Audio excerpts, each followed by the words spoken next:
বেশ কয়েকদিন ধরে 10-15 দিন ধরে দেখছি শুধু বহিরাগতরা আসছে। শিল্পী সমিতি নির্বাচন এটা শিল্পীদের থাকার কথা এবং পরিবেশটা আসলে আমাদের মতো নেই যেরকম হওয়া উচিত।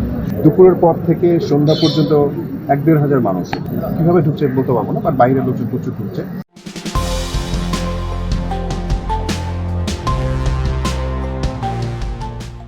পরিবেশের কথা যদি বলি, আমরা বেশ কয়েকদিন ধরে 10-15 দিন ধরে দেখছি শুধু বহিরাগতরা আসছে। এখানে আসলে আমাদের যেহেতু শিল্পী সমিতি নির্বাচন, শিল্পী সমিতি নির্বাচন এটা শিল্পীদের থাকার কথা এবং যে 428 জন আছে আমাদের ভোটার লিস্টে এখন পর্যন্ত, সেই ভোটার লিস্টে থাকার কথা। সেইভাবে চিন্তা করলে পরিবেশটা আসলে আমাদের মতো নেই যেরকম হওয়া উচিত। শুধু উচিত ছিল 428 জন ভোটার এখানে থাকা, যে আমরা দুটি প্যানেল আছে এবং দুটি প্যানেল থেকে ভোট যাবো ভোটারদের কাছে। সো সেই জায়গা থেকে বলবো যে পরিবেশটা এখনো ঠিকঠাক নেই।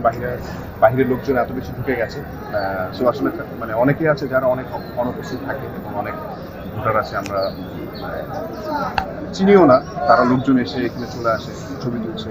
বাট আসলে ছবি তুলতে যদি আমরা সারাদিন সময় নষ্ট করে আসি, ভোটের ব্যাপারে, ইলেকশনের ব্যাপারে যে সময়টা দেওয়া উচিত সেই সময়টা কখন বহিরাগত কারা কিভাবে আসে, আসার সুযোগ পায়?